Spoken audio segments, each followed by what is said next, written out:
Si me acompañan entonces a Miqueas capítulo 7, el último capítulo de Miqueas, y vamos a orar al Señor. Padre, te damos gracias, Señor. Cada día te damos gracias, Señor, por tu infinita y maravillosa palabra, Señor, que tú nos has dejado. Señor, tú te has comunicado con nosotros en nuestro propio idioma, no en español, pero, Señor, por medio de la traducción que nosotros tenemos en nuestras manos, Señor, tú hablas a nuestra vida y te pedimos, Señor, que podamos escuchar tu voz, que podamos entender tu palabra y que podamos ser hacedores de ella, Señor. Transfórmanos, como hemos cantado hace un momento, que podamos ver por encima del sol, que podamos ver por encima, Señor, de lo que nuestros ojos naturales pueden ver, que veamos la vida a través de lo que tú nos enseñas en tu palabra y podamos vivir acorde con esa realidad. Te lo pedimos en el nombre de Jesús. Amén. Amén. Hermanos, pues estamos llegando al final de nuestro estudio del libro de Miqueas, un libro en el cual el Señor confronta a su pueblo con la manera en que ellos estaban viviendo. Porque una cosa es que nosotros veamos la maldad multiplicarse en este mundo, que la Biblia nos dice que yace bajo el poder del maligno, pero una cosa muy distinta es cuando la maldad se multiplica dentro del pueblo de Dios. En este libro el Señor expone, confronta y advierte al pueblo de Dios, porque la gran mayoría del pueblo de Dios se había desviado del camino de la obediencia y de la fidelidad al Señor, y el pecado, como un cáncer invasivo, se había extendido entre ellos. Como resultado, entonces, la gran mayoría del pueblo de Dios estaba viviendo exactamente de la misma manera en que vivía el mundo. Y por eso el Señor iba a traer disciplina sobre ellos. El Señor los iba a azotar con la calamidad a fin de sacudirlos, para traerlos al arrepentimiento, a fin de que regresaran al camino de la obediencia al Señor. Pero en el último capítulo, el Señor se dirige a los pocos hombres y mujeres justos del pueblo de Judá, que estaban viviendo en obediencia al Señor, fíjate bien, para enseñarles cómo ellos debían vivir en medio de un pueblo que decía ser el pueblo de Dios, pero que habían abandonado el camino del Señor. Pues de la misma manera, hoy en día estamos viendo a nuestro alrededor un aumento en el número de personas que dicen ser cristianas y que asisten a las iglesias cristianas, pero que siguen viviendo como vive el mundo, desobedeciendo al Señor, practicando el pecado y haciendo mal a los hermanos en sus iglesias. De allí que entonces el mensaje de Miqueas capítulo 7 es de gran relevancia para nosotros, porque nos enseña cómo debemos vivir en un mundo y en una iglesia donde el pecado y la maldad se han multiplicado. En este pasaje nosotros veremos el lamento por el aumento de la maldad, el lamento por la maldad en versículos 1 al versículo 4, la manera de vivir entre un pueblo apóstata en versículos 5 al 17, y la alabanza al Señor por su misericordia y su fidelidad.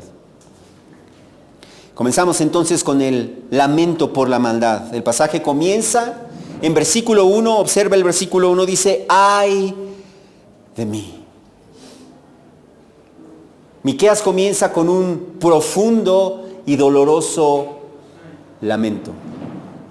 ¡Ay de mí! Pero ¿quién es el que se está lamentando?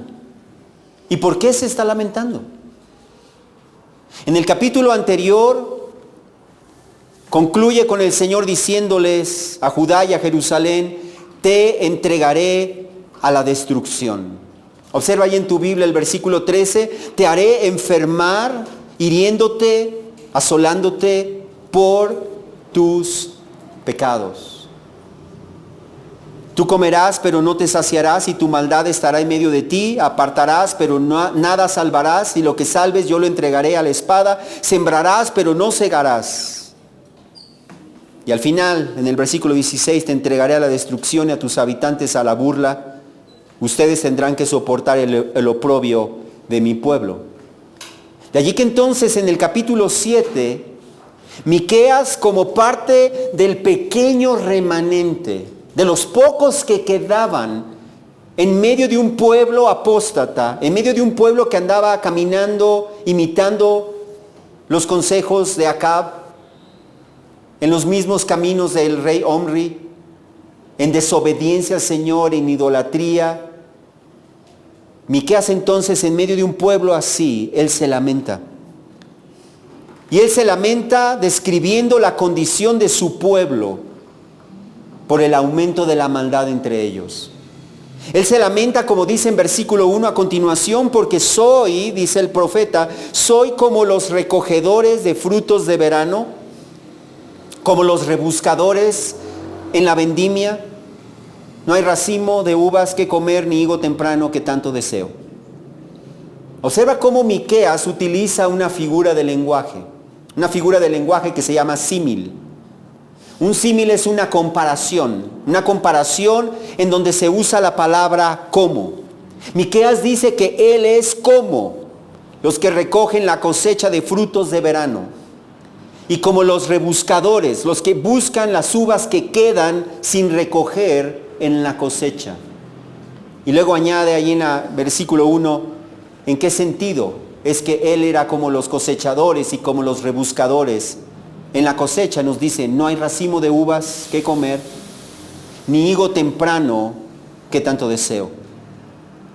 Así que Miqueas se sentía como el que busca frutos de la cosecha.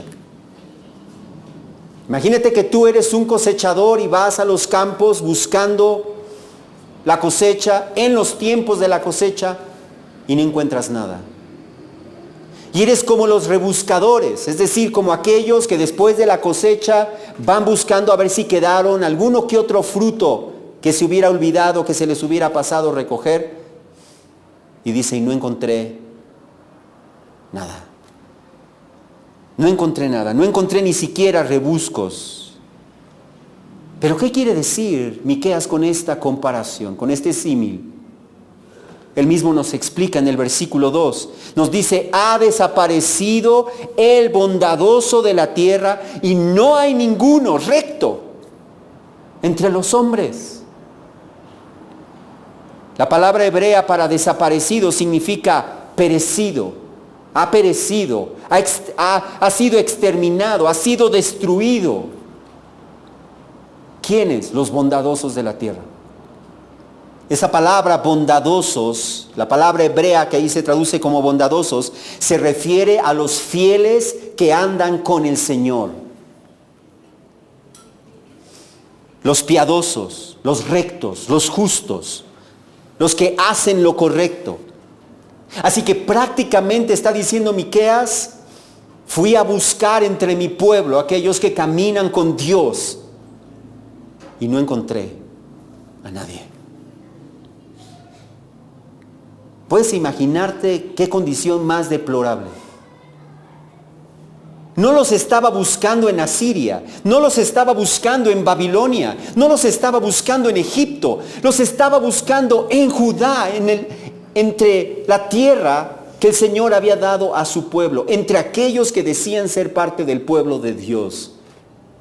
Y no había bondadosos, no había rectos, no había quien estuviera caminando con el Señor. Muy por el contrario, nos dice el versículo 2 en su segunda parte, todos acechan para derramar sangre. Unos a otros se echan la red. Observa cómo la violencia era el pan diario en Judá. Los que decían ser parte del pueblo de Dios, dice allí, acechaban, se ponían trampas unos a otros, se tiraban la red, levantaban intrigas a fin de aprovecharse de otros, a fin de despojar a los demás. El versículo 3 añade, para el mal las dos manos son diestras. Para el mal las dos manos son diestras. La Nueva Traducción Viviente dice, son hábiles para hacer el mal. Así como hacemos las cosas diestramente con la derecha, dice, pues también con la izquierda. ¿Haz de cuenta? Como si las dos manos fueran diestras. Eso significa que ellos practicaban tanto la maldad que se habían vuelto expertos. Expertos en la maldad, expertos en hacer lo malo, no expertos en seguir el camino del Señor, no expertos en obedecer su palabra. Ellos eran simplemente oidores. El versículo 3 añade que el príncipe, observa, el príncipe pide y también el juez una recompensa.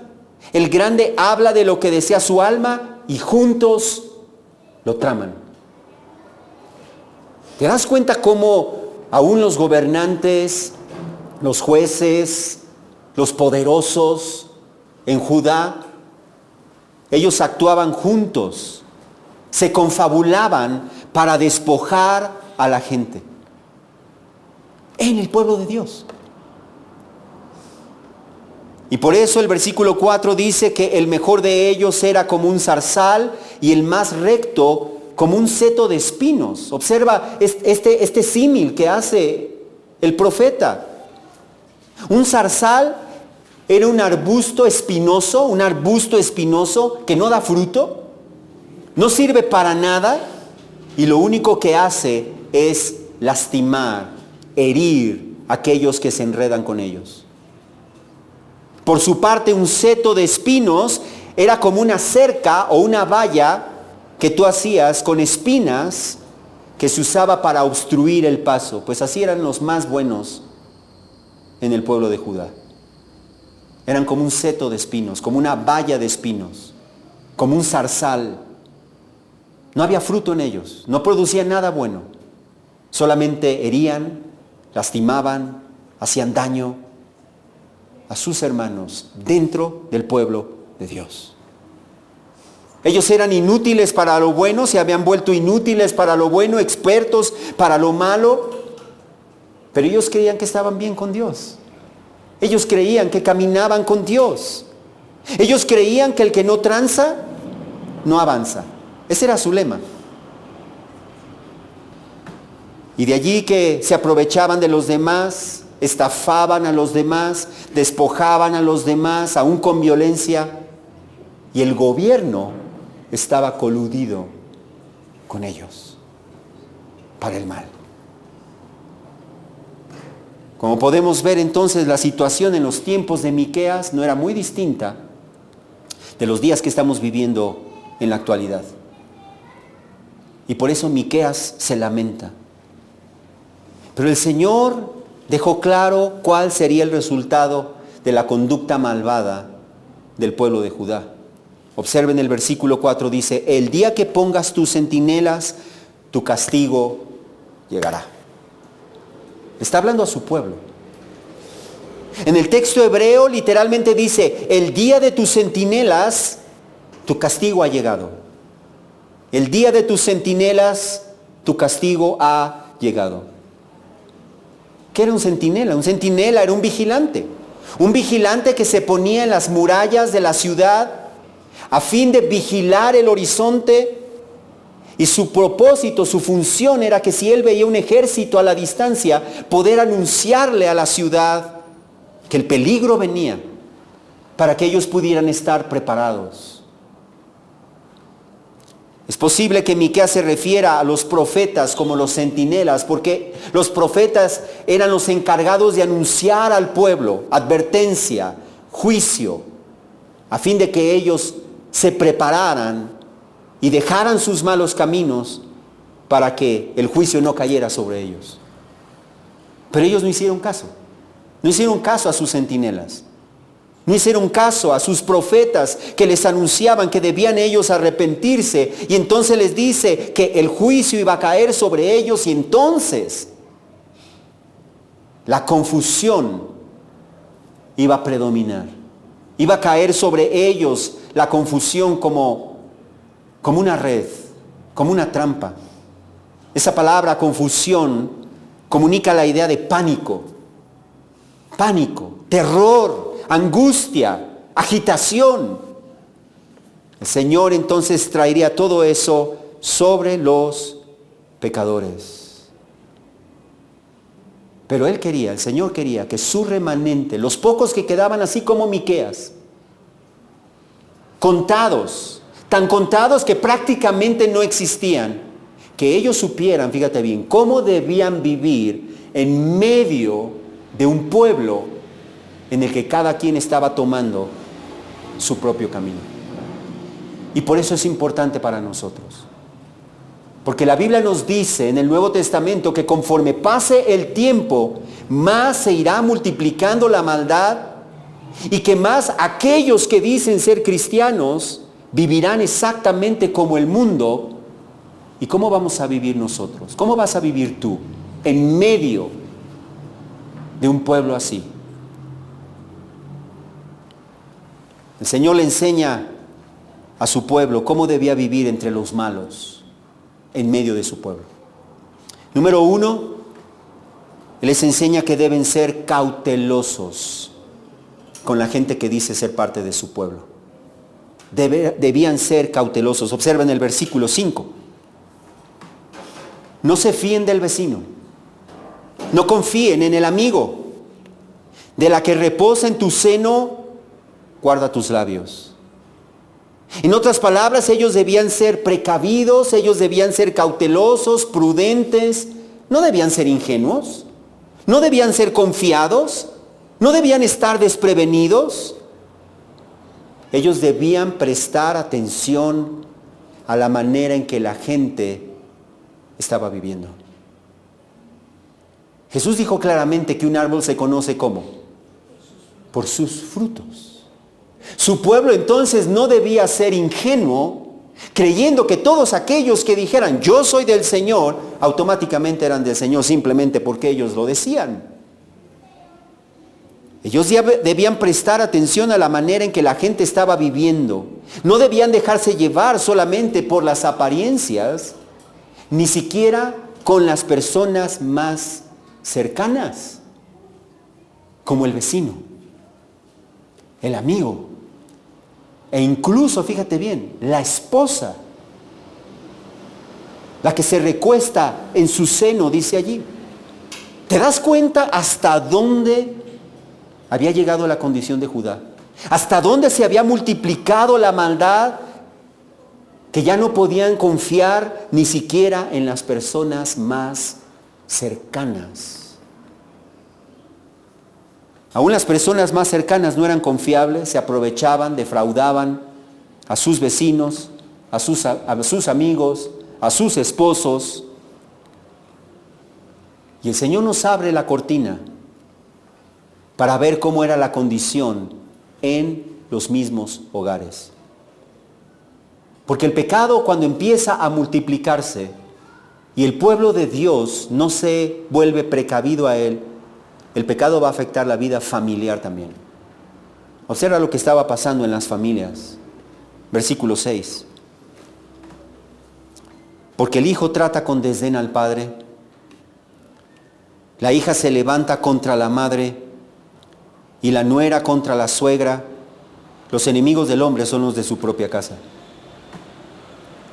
La Nueva Traducción Viviente lo pone así. Pues el hijo desprecia a su padre, la hija se rebela contra su madre, la nuera reta a su suegra y sus enemigos están dentro de su propia casa. A esto había llegado la condición dentro del pueblo de Dios. Por eso le dice, no confíen en el vecino, no confíen en el amigo, no confíen en la que se reposa en tu seno. ¿Por qué? Porque aún dentro de los hogares el pecado había corrompido sus relaciones. Jesús usó esta misma ilustración. Si has leído el Nuevo Testamento en el libro de Mateo, te sonará familiar estas palabras del profeta Miqueas. Porque Jesús usó esta misma ilustración para advertir a los cristianos que a causa de su fidelidad a Él, todos sus seguidores serían odiados, serían perseguidos aún por la gente más cercana a ellos. En Mateo capítulo 10, versículo 34 al 36, Jesús dijo esto: no piensen que vine a traer paz a la tierra. No vine a traer paz, sino espada. Porque vine a poner al hombre contra su padre, a la hija contra su madre, y a la nuera contra su suegra, y los enemigos del hombre serán los de su misma casa. Eso no significa que los creyentes se iban a levantar contra sus padres, no, más bien, los hijos no creyentes se levantarían contra el padre creyente. Las hijas no creyentes contra la madre creyente. La nuera no creyente contra la suegra creyente. De tal manera que los enemigos del creyente serían aún los de su propia casa no creyente. Por tanto, debemos estar alertas. Debemos estar alertas. Jesús en ese mismo pasaje, en Mateo 10, nos dice en versículos 16 y 17, miren, yo los envío como ovejas en medio de lobos. Observa la imagen. Como ovejas en medio de lobos. Por tanto, sean astutos como las serpientes e inocentes como las palomas. Pero cuídense de los hombres. Esta imagen nos comunica la idea de una vida en un peligro constante. Los creyentes en este mundo somos como ovejas en medio de lobos. Uno podría pensar, pues, ¿qué vamos a hacer? Las ovejas no se pueden defender de los lobos. Ovejas en medio de lobos. Pero nos dice cómo nosotros debemos vivir en medio de un mundo, rodeados de un mundo que es no creyente. ¿Cómo debemos vivir? ¿Confiados? ¿Ingenuos? No, el Señor nos dice que debemos ser astutos como serpientes, pero inocentes como palomas. Observe el balance. Astutos como serpiente. La astucia de la que está hablando no es la astucia para hacer el mal. Por eso está el balance de las palomas, inocentes como palomas. Esa palabra astutos comunica la idea de ser prudentes, como las serpientes. Prudentes en el sentido, fíjate bien, de prever las cosas antes de que sucedan y de estar en un estado continuo de precaución, de alerta para evitar el peligro. Versículos 21 al 23 del mismo pasaje, Jesús enseñó: el hermano entregará la muerte al hermano, el padre al hijo, los hijos se levantarán contra los padres y les causarán la muerte, y serán odiados de todos por causa de mi nombre, pero el que persevere hasta el fin, ese será salvo. Pero cuando los persigan en esta ciudad, ¿qué deben hacer? Huyan a la otra. Notemos que Jesús no nos dice que si somos perseguidos y enfrentamos peligros y está en nuestras manos huir y resguardarnos, pues que eso hagamos. En otras palabras, el creyente no se va a exponer de una manera irracional. Dice, si está en sus manos y ve que le persiguen en una ciudad, pues debe huir a la otra.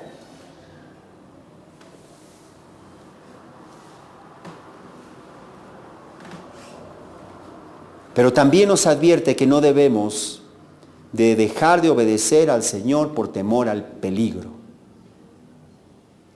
Porque eso es lo que muchos hacen. Ok, pues para evitar el peligro, mejor comprometo mi obediencia al Señor, comprometo mi fidelidad al Señor, porque quiero que todo el mundo esté en paz conmigo y no quiero tener problemas. No es lo que Jesús está diciendo.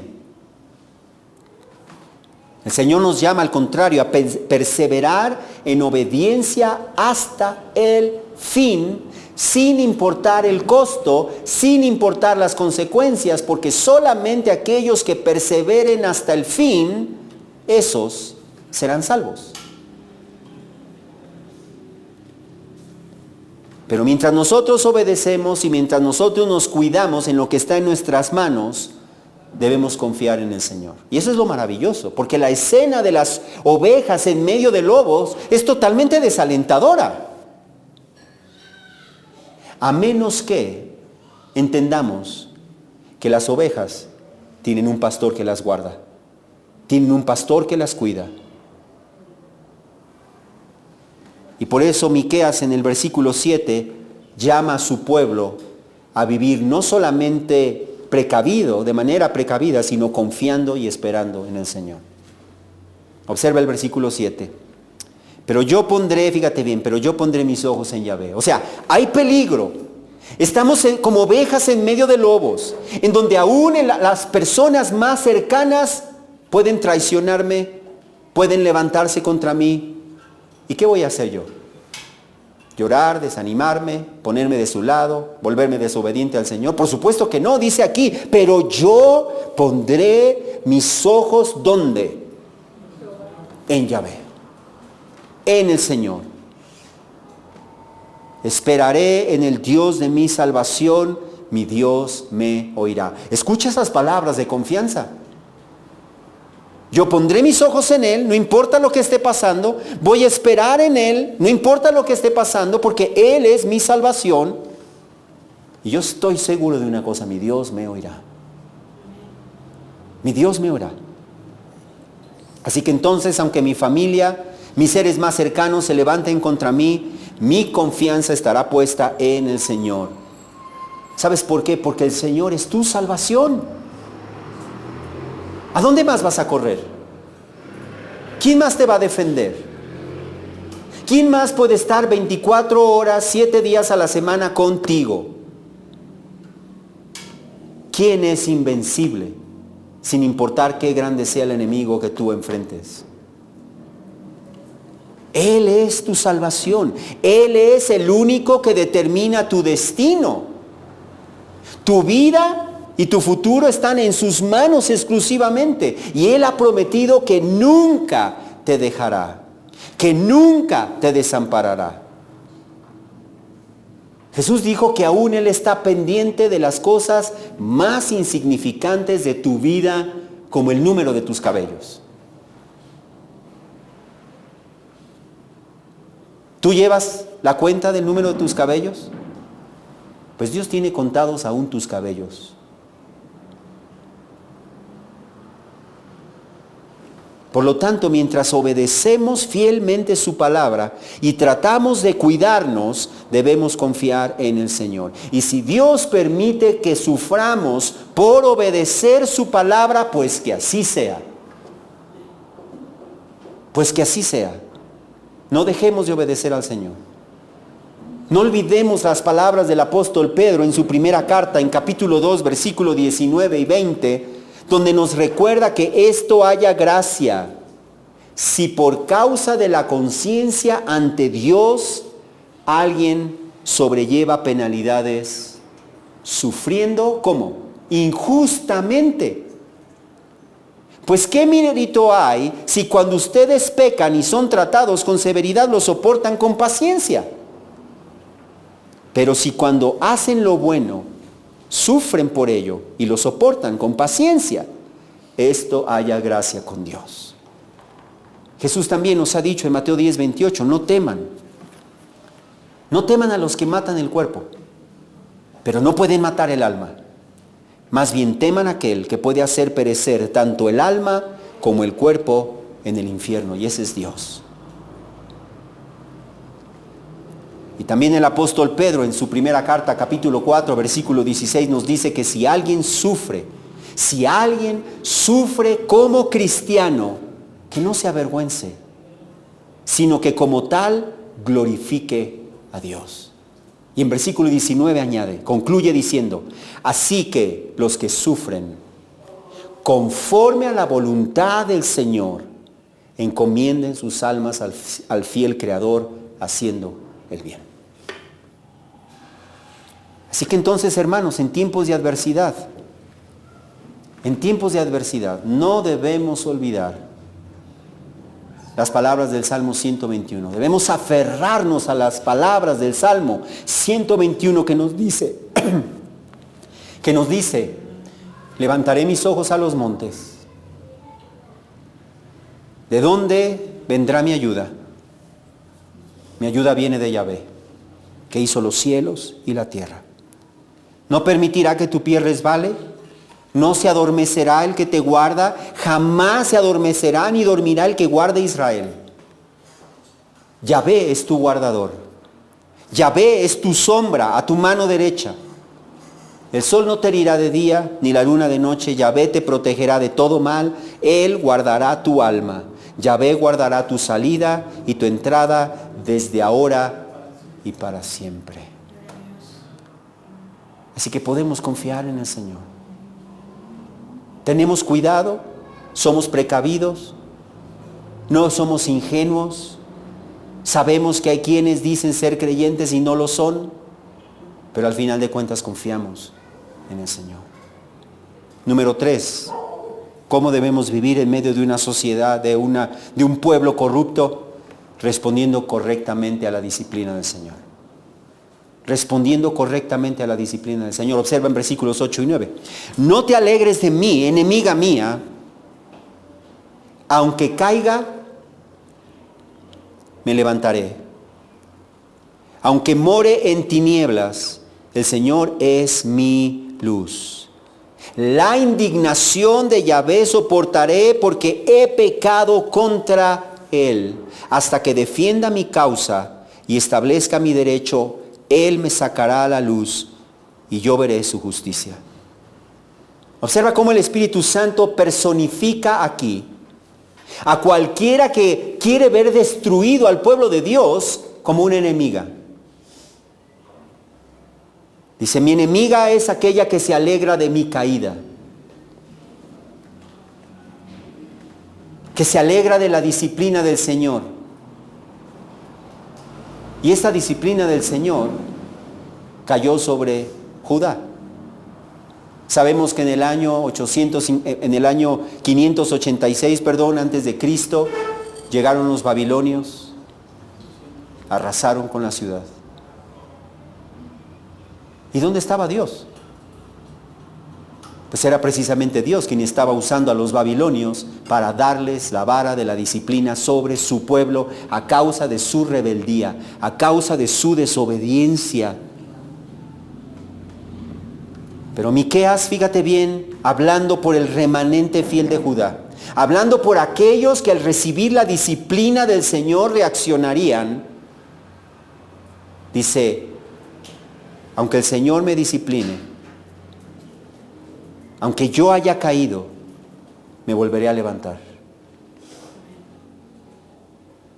La Biblia nos dice que aun cuando hemos creído en Cristo, hermanos, aun cuando hemos creído en Cristo, no somos perfectos. Y yo creo que cada uno de nosotros podría decir un amén a esa palabra. No somos perfectos. Y aun cuando no queremos pecar, de repente nos encontramos haciendo lo que no queremos hacer. ¿Qué debemos hacer cuando eso sucede? ¿Minimizar nuestro pecado? ¿Justificarnos psicológicamente diciendo, bueno, todos somos pecadores? No debemos hacer eso. Observa lo que dice Miqueas. Miqueas dice, aunque haya caído, me levantaré. Aunque more en tinieblas, el Señor es mi luz.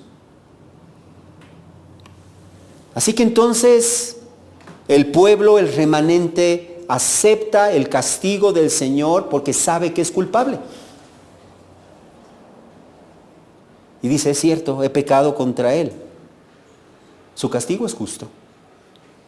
Sí, su castigo es justo. Fíjate bien, no me está dando lo que merezco, No, olvídate.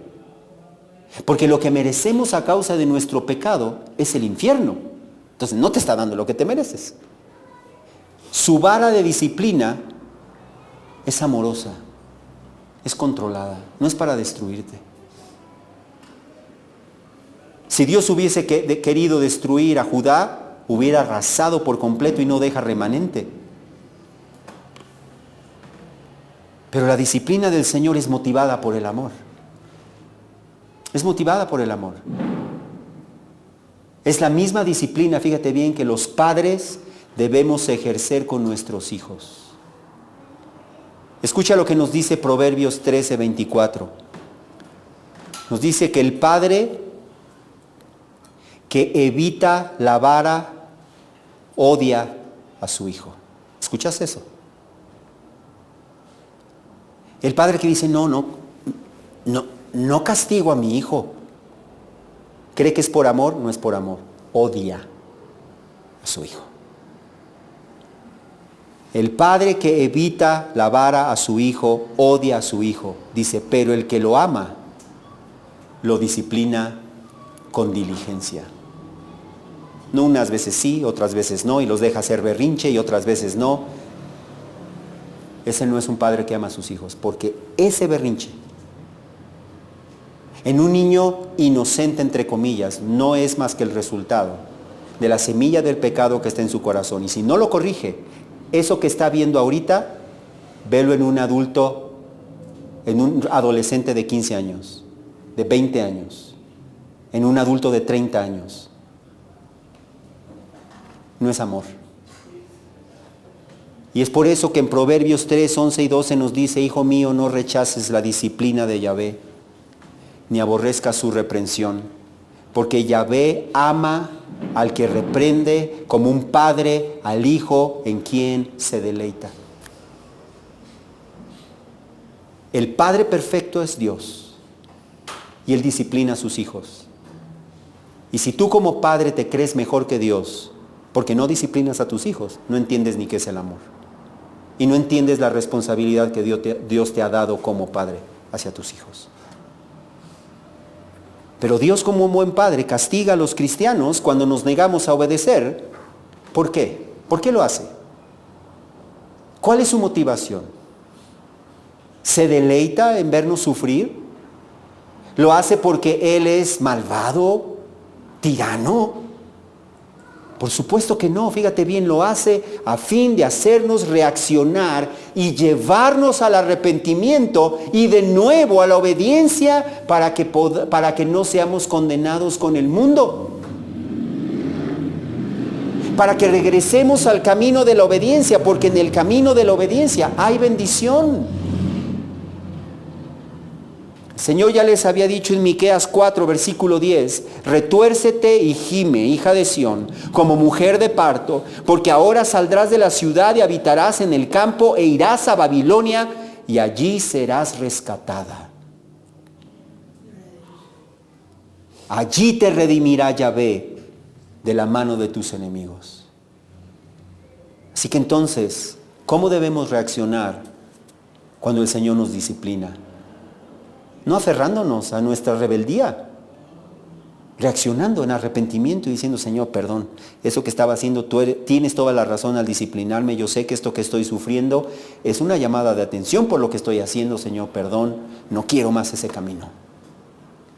Y la próxima vez que el diablo viene ofreciéndome eso mismo, digo, yo ya pasé por ahí y duele, no quiero eso. Ese es el fin. Ese es el propósito de la disciplina.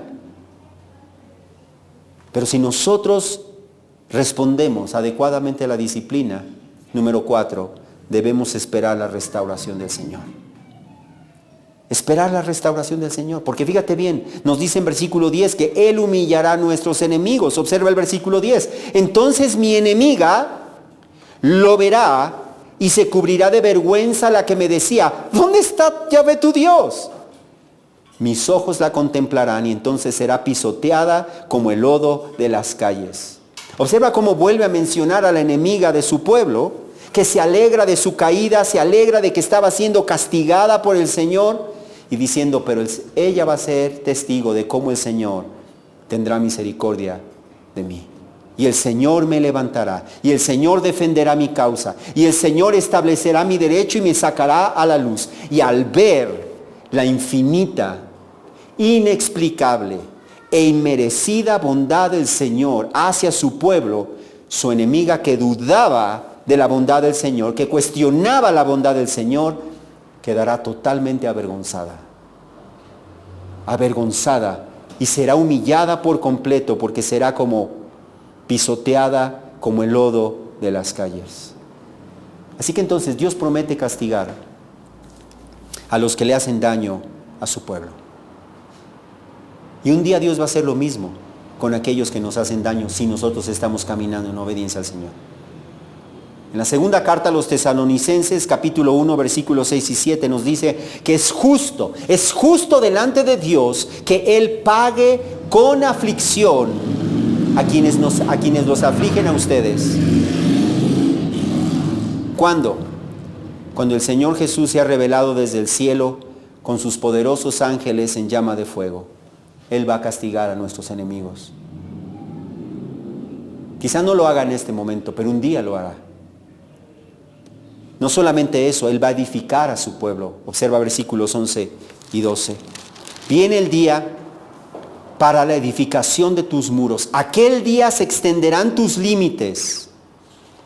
Viene el día cuando ellos vendrán hasta ti desde Asiria y las ciudades de Egipto, desde Egipto hasta el río, de mar a mar y de monte a monte.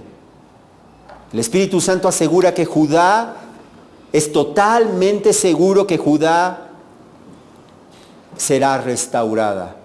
Judá será reedificada. Sus límites serán extendidos, porque Jerusalén será puesta como cabeza de los montes, de modo que los habitantes de todas las naciones acudirán al monte santo en Jerusalén.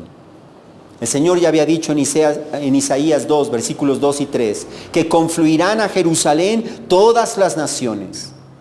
Vendrán muchos pueblos y dirán, vengan, subamos al monte de Yahvé, a la casa del Dios de Jacob, para que nos enseñe acerca de sus caminos y andemos en sus sendas, porque de Sión saldrá la ley y de Jerusalén la palabra del Señor. Y de igual manera en capítulo 24, versículo 23, aseguró que Yahvé de los ejércitos reinará en el monte Sión y en Jerusalén. Eso nos deja claro que el Señor aún tiene un plan para la nación de Israel en el futuro reino terrenal del Mesías, donde cristianos judíos y cristianos no judíos seremos el pueblo de Dios y reinaremos con Él. Número 3, Él juzgará a los rebeldes. Versículo 13 de nuestro pasaje advierte, y la tierra será desolada a causa de sus habitantes por el fruto de sus obras. Todos los pecadores rebeldes, de todas las naciones que se hayan resistido a rendirse a Cristo como su Rey, como su Señor, como su Mesías, serán finalmente destruidos. El Señor dijo en Isaías 24, versículo 3, la tierra será totalmente arrasada y completamente saqueada porque Yahvé ha dicho esta palabra. Versículos 5 y 6 añade, la tierra es profanada por sus habitantes porque traspasaron las leyes, violaron los estatutos, quebrantaron el pacto eterno y por eso una maldición devora la tierra y son tenidos por culpables los que habitan en ella y por eso son consumidos los habitantes de la tierra y pocos hombres quedan en ella. Dios va a traer juicio sobre las naciones. Apocalipsis 6, versículos 15 al 17 nos dice que el juicio que vendrá sobre todos los habitantes del mundo durante el periodo de la tribulación será tan intenso que los reyes de la tierra y los grandes, los comandantes, los ricos, los poderosos y todo siervo y todo libre se escondieron en las cuevas y entre las peñas de los montes y decían a los montes y a las peñas, caigan sobre nosotros y escóndanos de la presencia de aquel que está sentado en el trono y de la ira del Cordero, porque ha llegado el gran día de la ira de ellos y ¿quién podrá sostenerse? Dios no está jugando. El Evangelio es la noticia de salvación para todo aquel que se rinde a Cristo. Pero aquel que no se rinde a Cristo, esto es lo que recibirá. Eso es lo que recibirá. ¿Te das cuenta? No estamos hablando simplemente de tener una religión u otra o esta o aquella. Estamos hablando de la diferencia entre la vida eterna y la muerte eterna. Por eso el Evangelio es una gran noticia. Y Él, fíjate bien, Él no nos dejará a nosotros. Él pastoreará a su pueblo. Observa el versículo 14. Pastorea a tu pueblo con tu cayado, el rebaño de tu heredad que mora solo en el bosque, en medio de un campo fértil, que se apacienten en Basán y en Galad como en los días de antaño. Observa cómo esta imagen nos presenta a Israel como un rebaño. El rebaño de Dios, su remanente, al cual el Señor nuevamente va a pastorear. Se encuentra solo en el bosque, porque como nos dice en el versículo 3, la tierra ha sido desolada, e Israel estará en medio de un campo fértil, porque en el futuro escatológico, ahorita no está en un campo fértil, ni ha estado en un campo fértil, pero en el futuro escatológico, ya no estará bajo la ira de Dios. En el reino milenial de Cristo disfrutará nuevamente de la bendición del Señor, y por eso dice que será pastoreado en Basán y en Galad como en los días de antaño. Basán y Galad eran territorios en Israel reconocidos y apreciados por sus fértiles pastos, que hacían de esos territorios tuvieran los mejores ganados, los mejores rebaños. Pues dice, así es como el Señor va a pastorear a su pueblo, en lo mejor de lo mejor. Israel ya no temerá la ira del Señor, ya no temerá el poder amenazante de las naciones, pues como el Señor añadió en el versículo 15, en aquel día escatológico, como en los días de su salida de la tierra de Egipto, el Señor le mostrará milagros, trayendo juicio sobre las naciones. El comentarista Charles Feinberg acertadamente observa que no hubo milagros al regreso de la cautividad babilónica. De allí que estas predicciones se relacionan definitivamente al tiempo del retorno del Mesías para establecer su reino. En aquel día, como nos dicen versículos 16 y 17, verán las naciones y se avergonzarán de todo su poderío. Se pondrán la mano sobre la boca, sus oídos se ensordecerán, lamerán el polvo como la serpiente, como los reptiles de la tierra, saldrán temblando de sus fortalezas. A Yahvé nuestro Dios vendrán llenos de miedo y temerán delante de ti. Así que el Señor va a reivindicar a su pueblo. El Señor va a reivindicar a su pueblo delante de todas las naciones. ¿Cuándo? Después de su disciplina. Cuando su remanente finalmente se arrepienta. Cuando su remanente finalmente reconozca a Jesús como el Mesías de Dios y se rindan a Él. Entonces, Dios restaurará a su pueblo. El pasaje concluye con Miqueas dándonos una lección sobre el carácter de Dios en la forma de una alabanza que exalta la fidelidad y la bondad de Dios. El versículo 18 observa, alaba al Señor con estas palabras. ¿Qué Dios hay como tú? Que perdona la iniquidad y pasa por alto la rebeldía del remanente de su heredad. No persistirá en su ira para siempre. ¿Por qué? Porque se complace en la misericordia. Volverá a compadecerse de nosotros. Eliminará nuestras iniquidades. Sí, las arrojará a las profundidades del mar, todos nuestros pecados. ¿Qué Dios hay como tú, que perdona la iniquidad y pasa por alto el pecado del remanente de su pueblo? ¿Cuál es la respuesta implícita? Ninguno. Él es único. Él es único. No hay nadie como Él que perdona la iniquidad. Fíjate bien, la iniquidad que es una ofensa contra Él. Muchas veces pensamos que Dios perdona la iniquidad simplemente porque es actuar mal. Toda iniquidad es una ofensa contra Él. Él es la parte agraviada. Y sería totalmente justo si no nos perdonara. Nadie podría alegar en el juicio final de Dios, eres injusto. Nadie. Porque en el juicio final nadie recibirá lo injusto.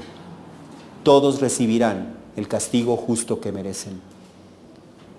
Pero Él se complace en la misericordia. ¿Para quiénes? Para su remanente. Para su remanente, dice el texto claramente. Y su remanente son aquellos que responden a su disciplina, arrepintiéndose, volviéndose al camino de la obediencia. Y Él está dispuesto a perdonar. Él no persistirá en su ira porque se complace en la misericordia y volverá a compadecerse de nosotros cuando nos arrepentimos. Eliminará nuestras iniquidades. Sí, las arrojará a las profundidades del mar todos nuestros pecados. ¿No es eso maravilloso? ¿No es eso maravilloso? Que nuestro Dios, siendo santo, justo, no tiene por inocente al culpable y sin embargo se complace en mostrar misericordia, eliminando nuestras iniquidades, arrojándolas en lo profundo del mar para no traerlo más y tomarlo en cuenta contra nosotros. ¿No ese es un gran consuelo? Un gran consuelo que debería animarnos a correr a Él en arrepentimiento y a tratar de vivir vidas agradables a Él. Con semejantes promesas, ¿quién sería tan necio como para aferrarse a sus pecados? Cuando aquel que se arrepiente es totalmente perdonado. Y aún si nos disciplina, Él ha prometido que lo hará motivado por su amor hacia nosotros y que su ira no durará para siempre, si tan solo nosotros nos arrepentimos y volvemos al camino de la obediencia a Él. El pueblo de Israel y nosotros podemos estar totalmente seguros de que el Señor cumplirá sus promesas porque Él es fiel. Y así concluye el versículo 20. Otorgarás a Jacob la verdad y a Abraham la misericordia, las cuales juraste a nuestros padres desde los días de antaño. Dios le hizo promesas a Jacob que antes había hecho a su abuelo Abraham, y el Señor promete que el Señor va a cumplir esa verdad que les prometió, porque Él es fiel para cumplir sus promesas, mostrando su fidelidad, mostrando su amor inagotable.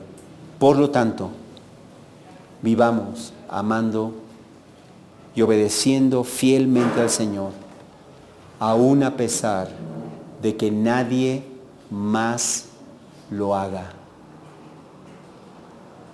Si tú eres el único y el mundo te dice qué exagerado eres por obedecer a Dios, si otros cristianos te dicen qué exagerado eres por obedecer a Dios, que así sea. Tómalo como un halago, porque al final de cuentas el Señor nos ha salvado para que nosotros ya no vivamos para nosotros mismos, sino para aquel que murió y resucitó por nosotros. Vamos a orar. Padre, te damos gracias, Dios. Gracias porque en ti encontramos consuelo. Somos pecadores. Todavía vemos restos del pecado en nosotros, Señor. Ya no estamos como estábamos, pero tampoco estamos como deberíamos estar. Pero qué consuelo, Señor, es saber que en ti hay perdón, que tú te complaces en mostrar misericordia, que tú no desechas al corazón contrito y humillado. Y así queremos vivir, Señor.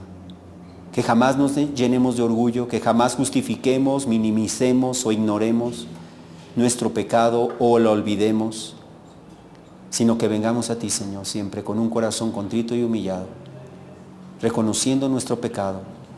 Y así como tu remanente fiel, Señor, aunque caiga, me levantaré. Ayúdanos a vivir de esa manera, Señor. Te lo pedimos en el nombre de Jesús. de tal manera que no seamos condenados con el mundo. En el nombre de Jesús te lo pedimos. Amén.